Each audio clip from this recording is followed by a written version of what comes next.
ஆச்சி மசாலா. எந்த சமையலும் ருசி தேடும் ரகசியம். 20 ரூபாய்.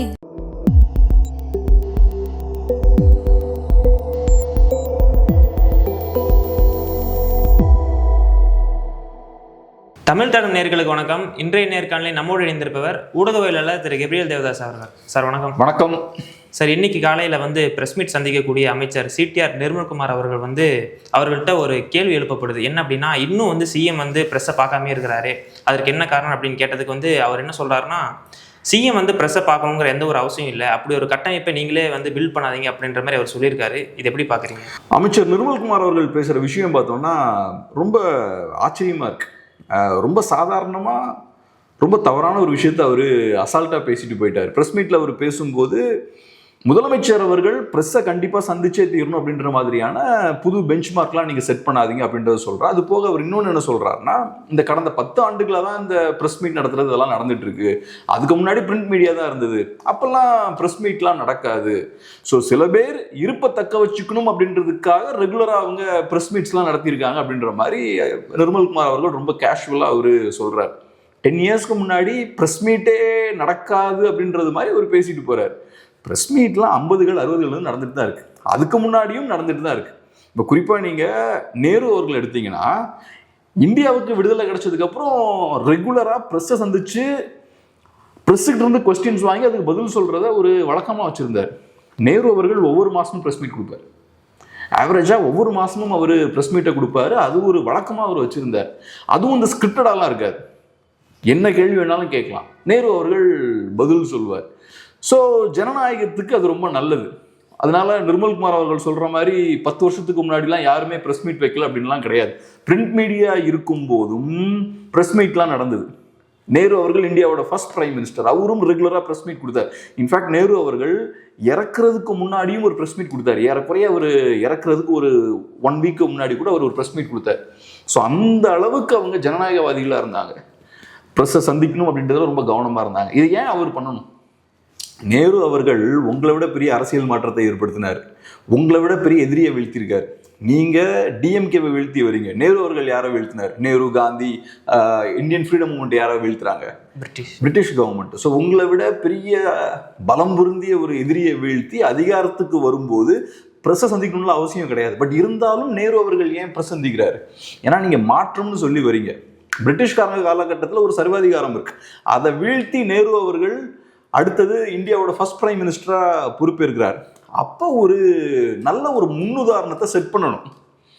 நேரு அவர்கள் பிரஸ் மீட் கொடுக்கலன்னா யாரும் கழுத்தை பிடிச்சலாம் கேட்க போறது இல்லை. பட் இருந்தாலும் நம்ம ஒரு நாட்டுக்கான அடித்தளத்தை போடுறோம், அப்போ அந்த அடித்தளம் ஸ்ட்ராங்கா இருக்கும், நம்ம ஒரு நல்ல ஒரு முன்னுதாரணமா இருக்கணும், அதை நாளைக்கு மற்றவங்களும் பின்தொடரணும் அப்படின்றதுக்காக ஒவ்வொரு மாசமும் ஒரு பிரசந்திச்சார்.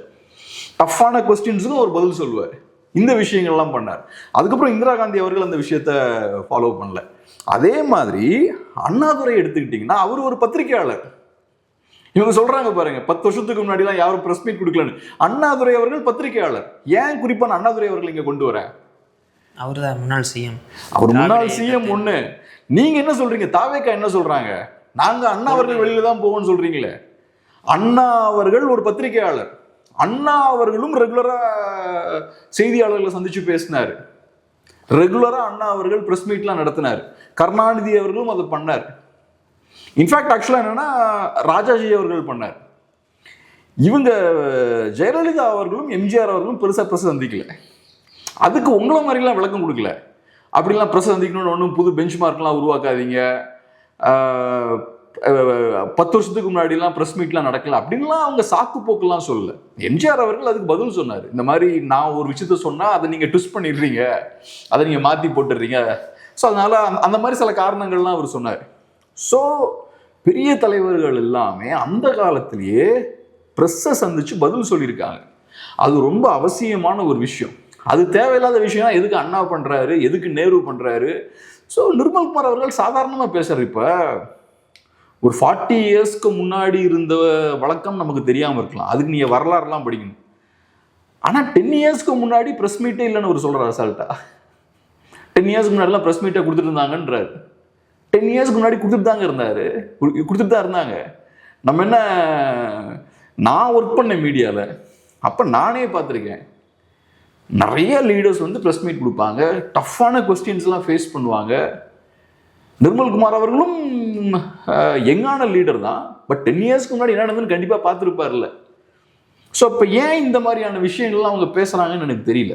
ஆனால் அவர் என்ன சொல்கிறார் அப்படின்னா, நாங்கள்லாம் மற்ற அமைச்சர்கள் எல்லாமே வந்து நாங்கள் ப்ரெஸ்ஸை சந்திச்சுக்கிட்டு தான் இருக்கோம், அவர் மட்டும்தான் சந்திக்கல அப்படின்ற மாதிரி சொல்கிறாங்க. ஆனால் அது போக அது சிஎம் தரப்புலேருந்து வரக்கூடியது எல்லாமே ப்ரெஸ் ரிலீஸாக நாங்கள் கொடுத்துட்டு தானே இருக்கோம் அப்படின்ற மாதிரி சொல்லுங்கள். கேள்வி அதே இல்லையே, உங்ககிட்ட நீங்கள் பேசுகிறீங்களான்னு யாருமே கேட்கல. கேள்வி என்ன? சிஎம் ஏன் ப்ரெஸ்ஸை சந்திக்கல? அப்போ அதுக்கான பதில் தான் நீங்கள் சொல்லணும். அவர் அடுத்தடுத்த மீட்டிங்கில் வந்து பேசிக்கிட்டே இருப்பார் மக்களோட அப்படின்ற மாதிரி சொல்லுங்கள். நீங்கள் மீட்டிங் பேசுவீங்களான்றது கேள்வி கிடையாது, நிர்மல்குமார் அவர்கள் ப்ரெஸ்ஸை சந்திக்கிறாரா அப்படின்றது கேள்வி கிடையாது. முதல்வர் அவர்கள் ஏன் ப்ரெஸ்ஸை சந்திக்கல? இதுக்கு முன்னாடி இந்தியன் பிரைம் மினிஸ்டர் நேருவை பற்றி நான் சொல்கிறேன். நீங்கள் 10 வருஷத்துக்கு முன்னாடிலாம் யாரும் ப்ரெஸ் மீட்லாம் நடத்தலன்னு சொல்கிறதால நான் அந்த டைமுக்கு போகிறேன்.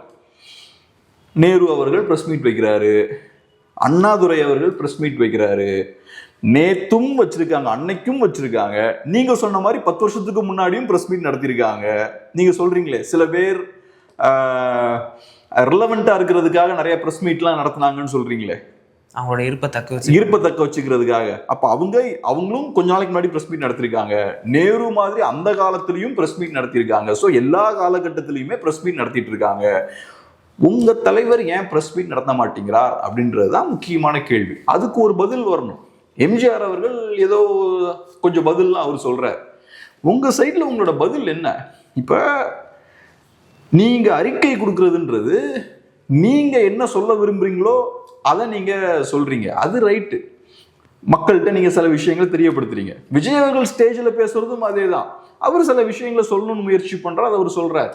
ஆனால் விஜய் அவர்களை நோக்கி கேள்வி கேட்கணும்ல. மக்களோட கேள்விகளை, மக்கள் மனத்தில் இருக்கக்கூடிய கோபங்களை விஜய் அவர்கள்ட்ட போய் கொண்டு சேர்க்கணும்ல. சார் இப்போ கரண்ட் கட் நிறையா வந்துக்கிட்டே இருக்குது, மக்கள் கோவப்படுறாங்க, போராட்டங்கள்ல இறங்குறாங்க.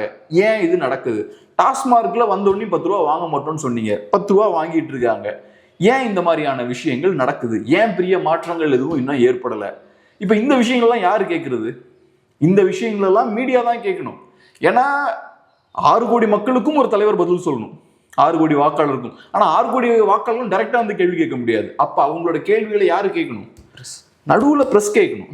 அப்போ அதுக்கான ஸ்பேஸை நீங்கள் கிரியேட் பண்ணணும். ஒரு விஷயம் என்னன்னா, நீங்கள் நல்லாட்சி பண்ணுறீங்கன்னா உங்களை ஸ்க்ரூட்டனைஸ் பண்ண நீங்கள் அலோவ் பண்ணணும். இப்போ கோர்ட்டில் அப்படி நிற்கிறோம், அந்த கூட்டில் நிற்கிறாங்க. இன்னொன்று எல்லாரும் அப்படியே பயங்கரமான கேள்விலாம் லாயர்ஸ்லாம் சினிமாலாம் பார்க்குறோம்ல, பயங்கரமான கேள்விகள்லாம் லாயர்ஸ் கேட்குறாரு. நியாயமான ஒருத்தராக இருந்தால் எல்லா கேள்விக்கும் டக்கு டக்கு டக்குன்னு பதில் சொல்லிடுவார். இதுவும் அதே மாதிரி தான். நீங்கள் ஒரு ஆட்சி பண்ணுறீங்க, நீங்கள் நல்லா ஆட்சி பண்ணுறோன்னு சொல்கிறீங்க, அதை யாராவது ஸ்க்ரூட்டனைஸ் பண்ணணும்ல. அப்போ ப்ரெஸ் அந்த வேலையை பார்க்கணும். சார் நீங்கள் நல்லாட்சி பண்ணுறீங்கன்னு சொல்கிறீங்க, ஆனால் இங்கே இந்த பிரச்சனை இருக்குது, அங்கே அந்த பிரச்சனை இருக்குது, டிராஃபிக் நிறையா இருக்குது, இதெல்லாம் என்ன பண்ண போறீங்கன்னு எல்லாம் கேட்கணும். டாஸ்மார்க்கில் இந்த பிரச்சனை, அப்புறம் நான் சொன்ன மாதிரி பவர் கட்ஸ் நிறையா வந்துட்டு இருக்கு, விவசாயிகள் போராடுறாங்க. நீங்கள் சொன்னீங்க எல்லாரோட பயிர்கடனையும் தள்ளுபடி பண்ணிடுவோன்னு சொன்னீங்க, அந்த விஷயம் நடக்கல. இதெல்லாம் கேட்கணும்ல. அப்போ அவங்க உங்களை ஸ்க்ரூட்டனைஸ் பண்ணணும், அதுக்கு நீங்கள் தரமான பதிலை கொடுக்கணும். அப்போதான் கரெக்டாக இருக்கும்.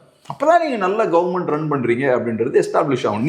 நான் நல்ல கவர்மெண்ட் ரன் பண்ணுறேன், ஆனால் யாரும் அதை எடுத்து கேள்வி கேட்கக்கூடாது அப்படின்னா எப்படி இருக்குது? நீங்கள் நிஜமாவே நல்ல கவர்மெண்ட் ரன் பண்ணுறீங்கன்னா அதை ஸ்க்ரூட்டனைஸ் பண்ணணும். ஆப்போசிட்டில் எதிர்கேள்விலாம் கேட்டு எடுத்து அதை ஸ்க்ரூட்டனைஸ் பண்ணாதான் அது கரெக்டாக இருக்கும். அதுக்கான ஸ்பேஸ் நீங்கள் கொடுக்கணும்.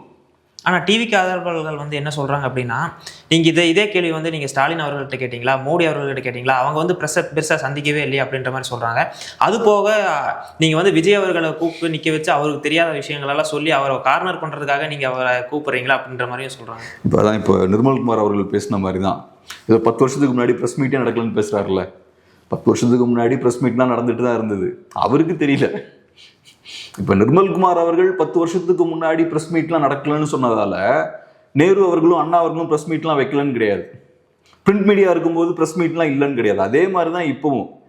இவங்க என்ன சொல்கிறாங்க, நீங்கள் ஸ்டாலின் அவர்கள்ட்ட கேட்டிங்களா, மோடி அவர்கள்ட்ட கேட்டிங்களா? இவங்க அப்படி சொல்கிறதால நம்மலாம் கேட்கலன்னு கிடையாது. இவங்க இப்போ தான் அரசியல் ஃபாலோ பண்ண ஆரம்பிச்சிருக்காங்க. மோடி அவர்கள் ப்ரெஸ் மீட் வைக்கலன்றத எனக்கு தெரிஞ்சு ஒரு 7-8 வருஷமாக அதை நம்ம பேசிகிட்டு இருக்கோம். எனக்கு நல்லா ஞாபகம் இருக்குது, ஒரு ப்ரெஸ் மீட்டில் அமித்ஷா அவர்களோட மோடி வந்து உட்கார்ந்துருக்காரு. அது ஒண்ணுதான் அவரு ஒரே பிரஸ் மீட்ல மட்டும்தான் மோடி அவர்கள் பார்ட்டிசிபேட் பண்ணியிருக்காரு. அதுவும் என்னன்னா பேச மாட்டார் அந்த பிரஸ் மீட்ல, சும்மா வந்து உட்கார்ந்துருப்பாரு. அமித்ஷா அவர்கள் தான் பேசுவாரு. இந்த இஷ்யூவை நான் நிறைய பாஜக தலைவர்கள்ட்டையும் நான் கேட்டிருக்கேன். இன்ஃபேக்ட் நான் ஹெச் ராஜா அவர்கள்ட்டையும் நான் கேட்டிருக்கேன். எனக்கு ஞாபகம் இருக்கு, ஒரு இன்டர்வியூல அவரும் அதுக்கு பதில் சொன்னாரு, ஏன் மோடி அவர்கள் பிரஸ் சந்திக்கலன்னு. அது போக நான் பேசக்கூடிய நிறைய வீடியோஸ்லையும் நான் பாஜக மோடி ஏன் பிரஸ் சந்திக்க மாட்டேங்கிறாருன்னு கேட்டிருக்கேன். அதே மாதிரி இந்த லாஸ்ட் 5 இயர்ஸ்ல ஸ்டாலின் அவர்கள் பிரஸ்ஸை ஏன் சந்திக்கல, அதே மாதிரி திமுக எப்படி மீடியாவை கண்ட்ரோல் பண்றாங்க, இதெல்லாம் நம்ம பேசிட்டு தான் இருக்கோம். இவங்களை பொறுத்தளவுல இப்பதான் இவங்க அரசியலை ஃபாலோ பண்ண ஆரம்பிக்கிறாங்க. ஸோ விஜய் அவர்கள் என்னைக்கு அரசியலுக்கு வந்தாரோ அன்னையில இருந்தா தமிழக அரசியலை ஆரம்பிக்குதுன்னு நினைச்சிட்டு இருக்காங்க. தமிழ்நாட்டு அரசியலுக்கு பெரிய வரலாறு இருக்கு, பல விஷயங்கள் நடந்திருக்கு. நீங்க அரசியலுக்கு வர்றதுக்கு முன்னாடியும் நிறைய பிரச்சனைகள் இருந்திருக்கு, அந்த பிரச்சனைகளை எல்லாரும் பேசி தந்திருக்காங்க. ஸோ அதனால நம்ம இதுக்கு முன்னாடி இருந்தவங்களையும் கேள்வி கேட்டிருக்கோம், இப்ப இருக்கவரையும் நம்ம கேள்வி கேட்கிறோம். இது ஒன்றும் புதுசெல்லாம் கிடையாது. இல்ல அவரை கூப்பிட்டு வச்சு கார்னர் பண்ண நினைக்கிறீங்களா அப்படின்ற மாதிரியும் சொல்றாங்க. இது ஸ்டாலின் அவர்களுக்கும் பொருந்தும்ல, எல்லா தலைவர்களுக்கும் அப்படிதானே. இப்ப கருணாநிதி அவர்கள் பிரஸ் மீட் கொடுக்குறாரு, அப்ப கூப்பிட்டு கார்னர் பண்ணணும்னு நினைக்காம என்ன பண்ணுவாங்க, கார்னர் தான் பண்ணுவாங்க. ஆனா நீங்க உங்க கைகள் சுத்தமா இருக்கும்போது நீங்க எல்லா விஷயத்தையும் கரெக்டா செஞ்சுட்டீங்கன்னா பர்ஃபெக்டா நீங்க டீல் பண்ணலாம். அதே மாதிரி மரியாதை குறைவா யாராவது ஜேர்னலிஸ்ட்லாம் பேசுறாங்கன்னா அவங்களுக்கு நீங்க பதிலாம் சொல்லணும்னு அவசியமே இல்லை. அதெல்லாம் நீங்க தாராளமா பண்ணலாம், யாரும் எதுவும் கேட்க போறது கிடையாது. ஆனா உங்க கைகள் சுத்தமா இருக்கும்போது நீங்க எல்லா விஷயத்தையும் கரெக்டா பண்ணிட்டீங்கன்னா தைரியமா நீங்க மீடியாவை ஃபேஸ் பண்ணலாம், எந்த பயமும் தேவையில்லை. அண்ணா அவர்கள் ஏன் பிரஸ் தைரியமா ஃபேஸ் பண்ணார், ஏன்னா அவருக்கு தெரியும் நம்ம ஒரு பெரிய மாற்றத்தை கொண்டு வந்துட்டோம்னு அவருக்கு தெரியும். அவருக்கு பிரஸ்ஸை சந்திக்க முடியும், அவர் ஜேர்னலிஸ்டா இருந்ததால அவருக்கும் பெரிய அனுபவம் உண்டு, மீடியாவை எப்படி டீல் பண்ணணும்னு தெரியும். அப்புறம் அஃப்கோர்ஸ் அவர்லாம் ப்ராப்பர் பொலிட்டிஷியன், ஒவ்வொரு இஷ்யூவையும் எப்படி ஹேண்டில் பண்ணணும்னு தெரியும், மக்களோட பல்ஸ் என்னன்னு தெரியும். அதனால இதுக்கெல்லாம் சாக்கு போக்கே கிடையாதுங்க. நீங்கள் ஒரு ஜனநாயகவாதியாக இருக்கணும், நம்ம இருக்கிறது ஒரு ஜனநாயக நாட்டில். ஸோ மீடியாவை சந்திக்கணும். மீடியாவை சந்திக்காம நீங்க தான் தவறான பெஞ்ச் மார்க்கை செட் பண்றீங்க.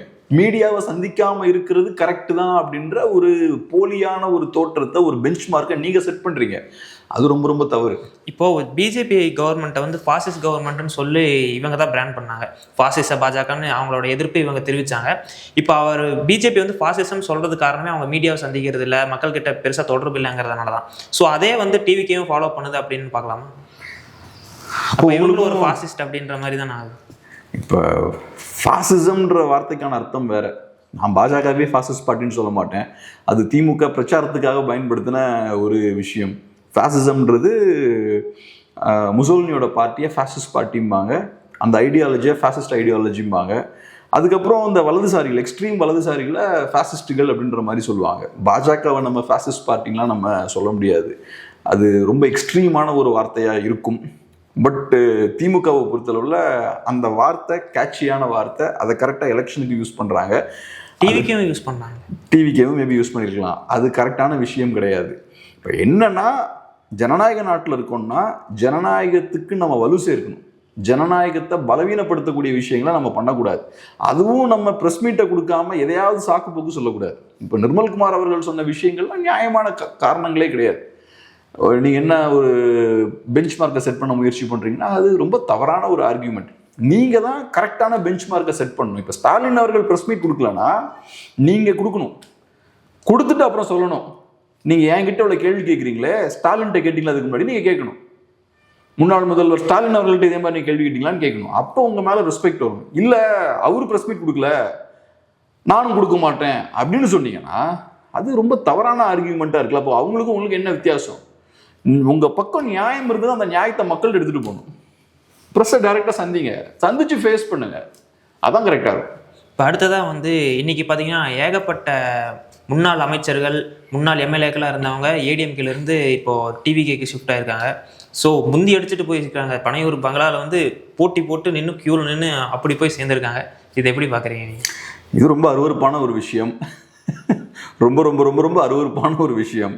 அரசியல்வாதிகள் எவ்வளோ மோசமாக இருக்காங்க அப்படின்றத காட்டுது. பெரிய பெரிய தலைவர்கள், முன்னாள் அமைச்சர்கள் எல்லாம் பார்த்தோன்னா போகிறாங்க. உடுமலை ஆர் ராதாகிருஷ்ணன் அவர்கள், அப்புறம் எம்சி சம்பத் அவர்கள், கடம்பூர் சி ராஜு, அப்புறம் சிவபதி, சிவபதி தானே அவரு. ஆமாம் சார். அதுக்கப்புறம் சிவபதி இவங்க எல்லாம் பார்த்தோம்னா தாவேக்கால போய் இணையறாங்க. அது போக முன்னாள் எம்எல்ஏக்கள் நிறைய பேர்லாம் பார்த்தோம்னா தாவேக்கால போய் இணையறாங்க. இப்போ அதிமுக கட்சி பிளவுபட்டுருச்சுன்னு ஒரு தொண்டர் வருத்தம் தாங்க முடியாம சூசைட் பண்றாரு.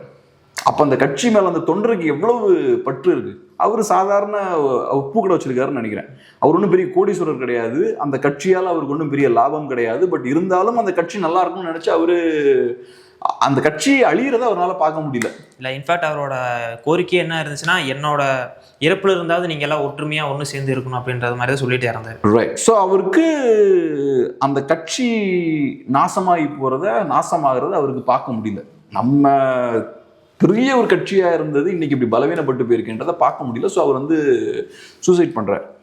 ஆனால் நீங்க என்ன பண்றீங்க, இந்த கட்சியை வச்சு நல்லா சம்பாதிச்சிருக்கீங்க, இந்த கட்சி மூலமா அதிகாரத்தை நீங்க ருசிச்சிருக்கீங்க. இன்னைக்கு இவங்க எல்லாம் பாத்தீங்கன்னா பெரிய பெரிய கார்ல வராங்க, பெரிய பெரிய வீடுகள்ல இருக்காங்க, பெரிய பலம் பொருந்தியவர்கள். எலெக்ஷன் வந்தா பயங்கரமா காசு செலவழிக்கிறாங்க. இதெல்லாம் யாரு கொடுத்தது உங்களுக்கு?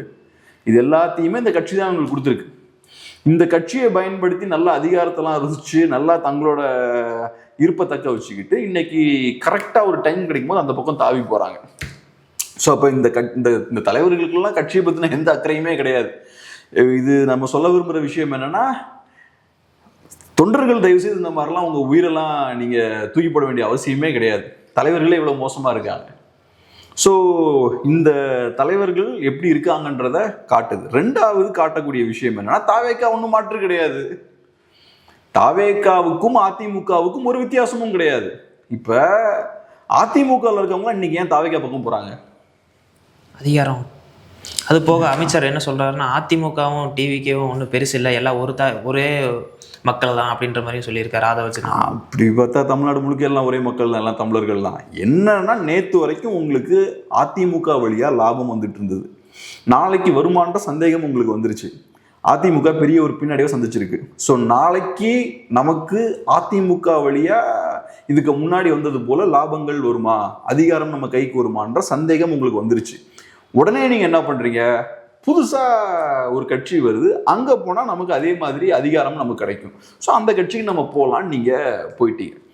ஸோ இப்ப சிக்கல் என்னன்னா, அதிமுக திமுக எல்லாம் கரப்ட் பார்ட்டிஸ் தான் அவங்களை பொறுத்தளவுல. அந்த கட்சியில பயணிச்ச இவங்க இன்னைக்கு தாவேக்காவுக்கு வந்தா தாவேக்காவுக்கு எதுக்கு வருவாங்க அவங்க? அப்ப அவங்களுக்கு நம்பிக்கை இருக்கு, எனக்கு அதிமுகல கிடைச்ச அதே வாய்ப்புகள் தாவேக்காலையும் எனக்கு கிடைக்கும், அதிமுகல நான் என்னெல்லாம் செஞ்சோம் அதை நான் தாவேக்காலையும் பண்ணலாம், எனக்கு எந்த தடையும் கிடையாது. ஸோ அதனால அந்த நம்பிக்கை அங்கிருந்து தான் வருது. ஸோ அதனால இப்ப எல்லாம் அங்க கிளம்பிட்டாங்க. இது ப்ரூவ் பண்ற விஷயம் என்ன, தாவேக்கா ஜஸ்ட் another பார்ட்டி. தாவேக்கா எந்த மாற்றமும் கிடையாது. இப்ப திமுக அதிகாரத்துக்கு வருது, திமுக அதிகாரத்துக்கு வந்ததுக்கு அப்புறம் காங்கிரஸ் பார்ட்டில கூட திமுக போய் சேர்ந்தாங்களா என்ன? இந்த மாதிரி எல்லாம் அவங்களோட பதவியில அவங்க இந்த பழைய ஆட்கள்லாம் ஃபுல்லா திமுக போய் சேர்ந்தாங்க. ஏன் சேரல? ஏன்னா அவங்க ரெண்டு பேரும் எதிரிகள். காங்கிரஸ் பார்ட்டி ரெப்ரசன்ட் பண்ண ஒரு விஷயம் இருக்கும்ல அந்த காலகட்டத்தில், அதுக்கு நேர் எதிரான விஷயத்த திமுக ரெப்ரசன்ட் பண்ணாங்க 60s. ஸோ இவங்களால அந்த பக்கம் போகவே முடியாது. இவங்க ரெண்டு பேரும் எதிரிகள், முரட்டு எதிரிகள். ஆனா இங்க பார்த்தோம்னா இங்க இருக்க ஆட்கள்லாம் அங்க போறாங்க. ஸோ அதனால ஒரு பெரிய ஸ்கேம் நடந்திருக்கு தமிழ்நாட்டில். இன்னொன்று என்ன சொல்கிறாங்க அப்படின்னா, டிவிகே வந்து இந்த மாதிரி கேஸ் அந்த மாதிரியெல்லாம் போட்டு கூட இவங்க வந்து ஷிஃப்ட் பண்ண வைக்கிறாங்க. ஏடிஎம்கே வந்து மொத்தமாக கபலீகரம் பண்ண அங்கே இருக்கக்கூடிய முன்னாள் அமைச்சர்கள் எம்எல்ஏக்கள் மேலே எதனா கேஸ் இருந்துச்சுன்னா அதை வந்து எடுத்து இவங்களை வர வைக்கிறதுக்கு உண்டான சூழ்ச்சி பண்ணுறாங்க அப்படின்ற மாதிரியும் ஒருத்தர் சொல்லியிருந்தாரு. எனக்கு என்னமோ அந்த மாதிரிலாம் பெரிய விஷயம்லாம் பண்ண வேண்டியது இல்லைங்க. இப்போ அதிமுகவோட எதிர்காலம் பெரிய ஒரு கேள்விக்குறியில் தான் இருக்குது. இன்னைக்கு சிக்கல் என்னன்னா, அதிமுக அடுத்து என்ன அரசியல் பண்ண போகிறாங்க? தாவேக்கா திமுக எதிர்ப்பு அரசியல் பண்றாங்க. ஸோ தாவேக்கா திமுக எதிர்ப்பு அரசியல் பண்ணும்போது அப்படியாவது திமுக இருந்து ஆகணும். திமுகவோட தேவை அங்கேயாவது இருக்கு, தாவேக்காவுக்கு திமுகவோட தேவை இருக்கு. திமுக இருந்தால் தான் நான் திமுக எதிர்ப்பு அரசியல் பண்ண முடியும். பாஜகவுக்கு அந்த தேவை இருக்கு. காங்கிரஸ் இருந்தால் தான் நான் காங்கிரஸ் எதிர்ப்பு அரசியல் பண்ண முடியும். ஸோ காங்கிரஸ் அந்த அரசியல் பண்ணும்போதே காங்கிரஸ்ன்ற பார்ட்டியும் தாக்கு பிடிச்சிரும். தாவேக்காவுக்கும் ஏறக்குறைய அந்த விஷயம் தான். திமுக தேவை திமுக எதிர்ப்பு அரசியல் பண்ண. அதே மாதிரி திமுக தாவேக்கா எதிர்ப்பு அரசியல் பண்றாங்க. இங்க அதிமுகவுக்கு என்ன வேலை? அதிமுகன்ற கட்சி எதுக்கு துவங்கப்பட்டதுன்னா, திமுக எதிர்ப்புக்காக துவங்கப்பட்ட கட்சி. அந்த வேலையை தான் தாவேக்கா பண்றாங்களே. அப்ப அதிமுகவுக்கு என்ன வேலை? அப்ப தாவேக்கா எதிர்ப்பு அதிமுக பண்ணலாமா? தாராளமா பண்ணலாம். அது எடுபடாது. ஏன்னா திமுக எதிர்ப்பாளர்கள்லாம் தாவேக்கால இருப்பாங்க. அப்ப நீங்க தாவேக்கா எதிர்ப்பு அரசியல் பண்ணீங்கன்னா உங்களை திமுக மாதிரி பார்க்க ஆரம்பிச்சிருவாங்க. தாவேக்கா எதிர்ப்ப திமுக எதிர்ப்பாளர்கள் விரும்ப மாட்டாங்க. ஸோ அப்போ உங்களுக்கு ரெண்டு அரசியலுமே பண்ண முடியாது. அதிமுக சிக்கிட்டு உட்காந்துருக்காங்க. இப்ப இவங்களுக்கு தெரியுது அதிமுகவுக்கு பெரிய எதிர்காலம் இல்லைன்னு. அதிமுகவுக்கு இருக்கக்கூடிய ஒரே ஹோப் என்னன்னா கொஞ்சம் வெயிட் பண்ணும், ஒரு 2 வருஷம் வெயிட் பண்ணும். வெயிட் பண்ணா தாவேக்கா தாக்கு பிடிப்பாங்களா மாட்டாங்களான்றதை கண்டுபிடிச்சிடலாம். இப்பவே தாவேக்காக்கு நிறைய பிரச்சனை இருக்கு. கொஞ்சம் டைம் கொடுத்தாச்சுன்னா தாவேக்கா இப்ப பண்ணிட்டு இருக்கக்கூடிய வேலைகள் இருக்குல்ல, இதுல நிறைய மக்கள் கடுப்பாகி திரும்ப அதிமுகவுக்கு போறதுக்கு வாய்ப்பு இருக்கு. ஆனா அதுக்கு நீங்க 1-2 வருஷம் வெயிட் பண்ணணும். இவங்களுக்கு அந்த பொறுமை இல்லை. ரைட், இப்ப புதுசா ஒரு வண்டி வந்திருக்கு, இப்ப சீட்டெல்லாம் எம்டியா இருக்கு பஸ்ஸுக்குள்ள, டக்குன்னு ஏறி சீட்டை பிடிச்சி உட்காந்துடணும். துண்டெல்லாம் போட்டு உட்காருவாங்க, அந்த மாதிரி உட்காந்துடணும். நம்ம நாளைக்கு போனோம்னா சீட் எல்லாமே ஃபுல் ஆயிரும், பஸ்ல நமக்கு இடமே கிடைக்காதுன்னு பாக்குறாங்க. அதனால எல்லாம் அடிச்சு பிடிச்சி வேகமா உள்ள ஓடுறாங்க. ஸோ அதனால அங்கதான் இங்க சிக்கல் இருக்கு. என்ன பொறுத்தளவுல தாவேக்காவுக்கும் பயம் இருக்குங்க. தாவேக்காவுக்கு அதிமுக மேல பயம் இருக்கு. ஏன்னா இன்னைக்கு தாவேக்காவுக்கு ஓட்டு போட்டவங்க நாளைக்கு திரும்ப அதிமுக பக்கம் போறதுக்கு நிறைய வாய்ப்பு இருக்கு. திமுக வேண்டாம்னு நினைச்சுதான் தாவேக்காவுக்கு ஓட்டு போட்டிருக்காங்க. அவங்க எல்லாம் அதிமுக வாக்காளர்கள். நாளைக்கு தாவேக்கா சரியான நிர்வாகம் கொடுக்க முடியாம நிறைய தவறுகள் பண்ணாங்கன்னா இன்னைக்கு தாவேக்கா ஓட்டு போட்டவங்க அந்த பக்கம் போறதுக்கு நிறைய வாய்ப்பு இருக்கு. ஸோ அதனால தாவேக்காவை பொறுத்தளவுல முடிஞ்ச அளவுக்கு சீக்கிரமா அதிமுகவை காலி பண்ணணும்னு பாக்குறாங்க. இங்க இருக்க ஆட்கள் அங்க போறதுக்கு அதிமுகன்ற கட்சி இருக்கக்கூடாதுன்னு நினைக்கிறாங்க அவங்க. ஸோ அதிமுகவை முடிச்சு கட்டுறதுக்கான வேலைகள் பண்றாங்க. என்ன இவ்வளவு அவசரம் அதிமுகவை காலி பண்றதுக்கு? உங்களுக்கு நல்லா தெரியும் அதிமுக காரங்கள்லாம் உங்ககிட்ட வராங்கன்னா உங்களுக்கு அது கெட்ட பேர். இது தெரிஞ்சும் நீங்க அவங்கள உள்ள இழுக்கிறீங்க. அது காரணம் என்ன? எனக்கு கெட்ட பேர் வந்தாலும் பரவாயில்ல, நான் ஒரு கரப்ட் பார்ட்டியா ஆனாலும் பரவாயில்ல, எனக்கு அந்த கட்சியை இருக்க விடக்கூடாது, அந்த கட்சியை சீக்கிரம் இல்லாம பண்ணிடணும். அது வந்து 1 மாசம் கூட ஆமா, அந்த கட்சி இருக்க வரைக்கும் எனக்கு பிரச்சனை. இங்க இருக்க நிறைய பேர் திருப்பி அந்த பக்கம் போறதுக்கு வாய்ப்பு இருக்கு. நாளைக்கு அதிருப்தி பிரச்சனை, அதிருப்தி நிறைய ஆகும்போது, மக்களுக்கு எதிரான அந்த கோபம் தாவேக்கு எதிராக திரும்பும் போது திரும்ப அதிமுக தான் போவாங்க. அவங்க திமுகவுக்கு போக மாட்டாங்க. அதுக்கு அந்த இடத்துல அதிமுக இருக்கக்கூடாதுன்னு பாக்குறாங்க. ஸோ அதனால தாவேக்காவுக்கு கண்டிப்பா அந்த ஒரு பயம் இருக்கு. அதனால எப்பாடுபட்டாவது அதிமுகவை காலி பண்ணணும்னு பாக்குறாங்க. திமுகவை பலவீனப்படுத்தணும்னு நினைக்கிறாங்க, அதிமுகவை இல்லாமல் பண்ணணும்னு நினைக்கிறாங்க. அடுத்ததாக பார்த்தீங்கன்னா கடந்த சில நாட்களாகவே வந்து டிஎம்கே மேயர்ஸ்க்கும் டிவிகே எம்எல்ஏஸ்க்கும் வந்து நிறையா சண்டைகள் போய்கிட்டே இருந்துச்சு. ஸோ இதன் அடிப்படையில் வந்து பேசக்கூடிய ஆதவர்ஜுனா அவர்கள் என்ன சொல்கிறார் அப்படின்னு பார்த்தோம்னா, அடுத்த வரக்கூடிய உள்ளாட்சி தேர்தலில் வந்து ஒரு மேயரையாவது நீங்கள் ஜெயிச்சு காட்டுங்க பார்க்கலாம், 80 வருஷம் பழமையான கட்சி தானே, ஒரு மேயரை ஜெயிச்சு காட்டுங்க அப்படின்னு சொல்லி ஒரு சவால் விட்டுருக்காரு. இந்த சவால் எப்படி பார்க்குறீங்க? என்ன பொறுத்தளவில் இப்போ தாவேக்கா எதை சேலஞ்சை எடுத்து செயல்படணும்னா, தமிழ்நாட்டில் நிறைய பிரச்சனைகள் இருக்கு. நீங்கள் நிறைய மாற்றங்கள்லாம் கொண்டு வருவோம்னு சொல்லியிருக்கீங்க, அந்த மாற்றங்கள்லாம் எதுவும் நடக்கல. அதை சரி பண்ணணும், அதுதான் உங்கள் கையில் இருக்கக்கூடிய சேலஞ்ச். ஆனால் நீங்கள் என்ன பண்ணுறீங்கன்னா பிஜேபி ஸ்டைலில் பொலிட்டிக்ஸ் பண்ணுறீங்க. பிஜேபி பார்த்தோம்னா எலெக்ஷன் சென்ட்ரிக்காக தான் எல்லாமே பண்ணுவாங்க. ஒரு எலெக்ஷன் முடிஞ்சோன்னா அடுத்த எலெக்ஷன் டார்கெட் பண்ண ஆரம்பிச்சுவாங்க. இப்போ நீங்களும் அதான் பண்ணுறீங்க. அடுத்த எலெக்ஷனை ஃபோக்கஸ் பண்ண ஆரம்பிச்சாச்சு, அதுக்கு நரேட்டிவ் செட் பண்ண ஆரம்பிச்சாச்சு. அங்கே பாருங்க, நம்ம எம்எல்ஏவை அவமதிச்சிட்டாங்க மேயர் பிரியா அவர்கள் பண்ணது தப்பு.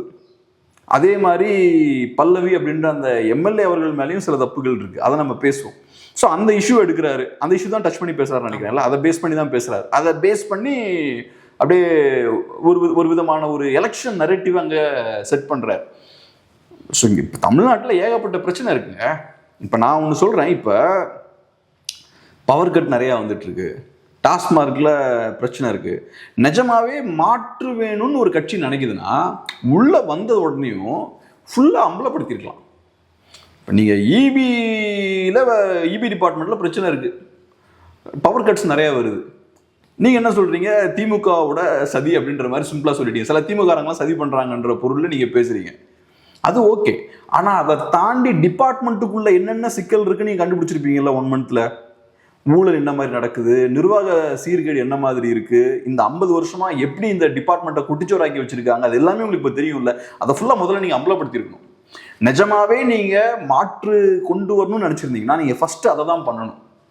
அதே மாதிரி 2வது நீங்க என்ன பண்ணணும், டாஸ்மார்க்ல நீங்க சொல்றீங்கல்ல 10 ரூபா நாங்க வந்தா இல்லாம பண்ணிடுவோம்லாம், வந்த உடனே அங்க இருக்கக்கூடிய பிரச்சனைகள் என்னன்னு சொல்லணும்.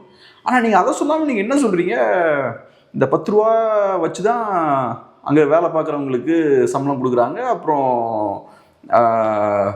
அந்த ரெண்ட் கொடுக்குறாங்க, இபி பில் பே பண்ணுறாங்க, அந்த விஷயங்கள்லாம் சொல்றீங்க. நீங்கள் அப்படி சொல்லக்கூடாது. பெரிய ஒரு சதி நடந்துட்டு இருக்குங்க, பெரிய ஒரு ஸ்கேம் நடந்துட்டு இருக்குங்க, இந்த 10 ரூபா வாங்கி இதெல்லாம் பண்ணிட்டு இருக்காங்க, இதெல்லாம் முறைகேடு இல்லை அதெல்லாம்.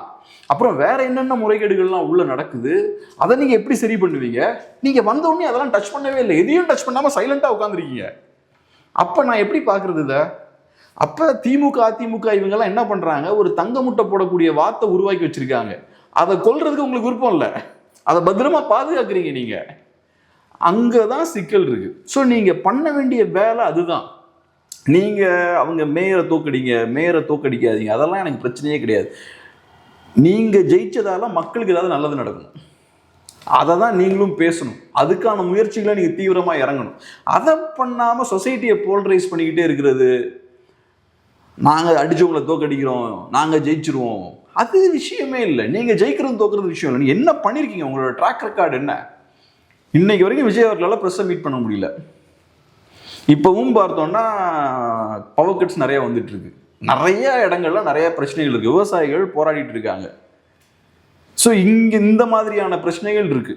இதெல்லாம் இருக்கும்போது நீங்க எலெக்ஷன் சார்ந்தே நீங்க பேசிக்கிட்டு இருக்கீங்க. அதை எலெக்ஷனை ஓரமா வைங்க. ரெண்டாவது, இப்ப பிரியா அவர்களோட பிஹேவியர் பார்த்தோம்னா அது ரொம்ப அரகண்டா இருக்கு. பொது வெளியில பேசிக் டீசன்சி நம்ம மெயின்டைன் பண்ணணும். நமக்கு ஒருத்தர் மேல பெரிய கோபம் இருக்கலாம், அவரை நம்ம ஏத்துக்காத ஒரு ஆளா இருக்கலாம், அப்படி இருந்தாலும் நம்ம வெளியில பேசிக் டீசன்சியை மெயின்டைன் பண்ணணும். அதுவும் குறிப்பா நீங்க மக்களோட ரெப்ரசன்டேட்டிவா இருக்கும்போது இன்னும் ரொம்ப ரொம்ப கவனமா இருக்கணும்.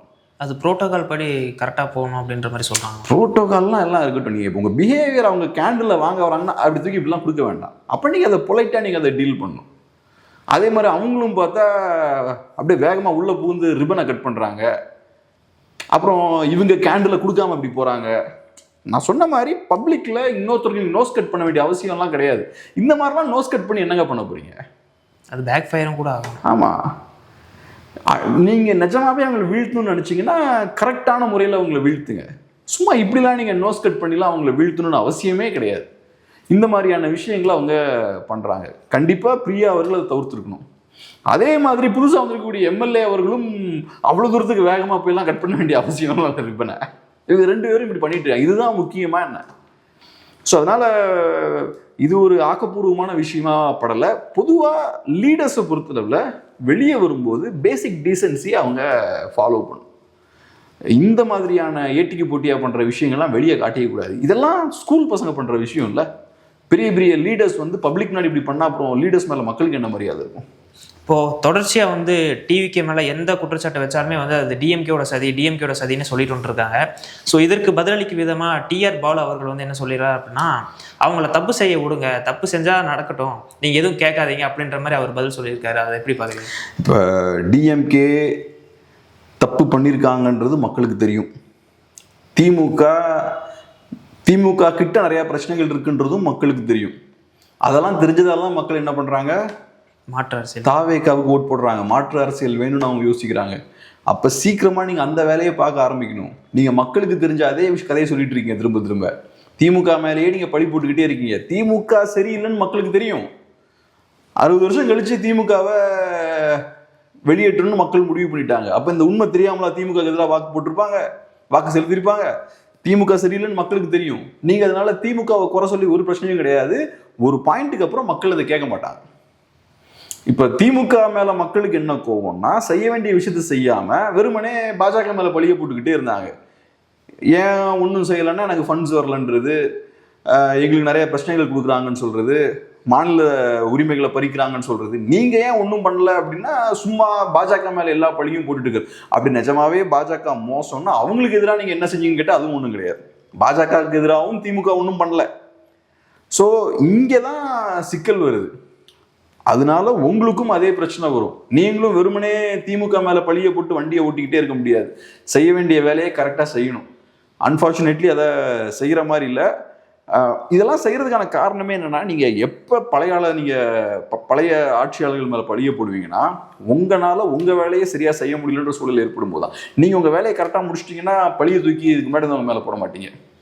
நான் சொன்னதை செஞ்சுட்டேன், சூப்பராக முடிச்சிட்டேன் அப்படின்னு சொல்லிட்டு போய்கிட்டே இருப்பீங்க. உட்காந்துக்கிட்டு அவங்க அப்படி பண்ணிட்டாங்க, கடன் இவ்வளோ இருக்குது, இதெல்லாம் சொல்கிறீங்கனாலே ரைட்டு. எதையும் சரியா செய்ய போறது இல்லைன்னு அர்த்தம். இப்போ பயிர்க்கடனை ஏன் முழுமையாக தள்ளுபடி பண்ண முடியலன்னு கேட்கும் போது தான் அவங்க இந்த பழைய கதையெல்லாம் சொல்றது. கடன் நிறையா இருக்கு, நிதிநிலை சரியில்லை. ஸோ நீங்கள் சொன்னதை கரெக்டாக செஞ்சிட்டிங்கன்னா இந்த கதையெல்லாம் பேச மாட்டீங்க. ஸோ சொன்னதை செய்யாத போது தான் இந்த கதையெல்லாம் பேசுறீங்க. அதனால முதல்ல அந்த வேலையை பாருங்க. எலெக்ஷன் ஆனால் இவங்க அது அப்படி இருக்க மாட்டாங்க. இவங்க பிஜேபி ஸ்டைல்லே தான் எலெக்ஷனை மேனேஜ் பண்ணுறாங்க. வெறும் எலெக்ஷன் சென்ட்ரிக்காக தான் இவங்க அரசியல். இவங்களுக்கு பெரிய ஐடியாலஜி கிடையாது, அரசியல் செயல்பாடு கிடையாது, வெறும் எலெக்ஷன்ஸ் தான். எலெக்ஷனை எப்படி ஜெயிக்கலான்றது மட்டும்தான். இப்போ நரேட்டிவ் செட் பண்ண ஆரம்பிச்சாச்சு. மேயர்ஸ் எல்லாம் எதிரியாக்கியாச்சு. இப்போ பார்க்கலாம். நிறைய விஷயம் நம்மளோட பகிர்ந்துட்டீங்க. நன்றி.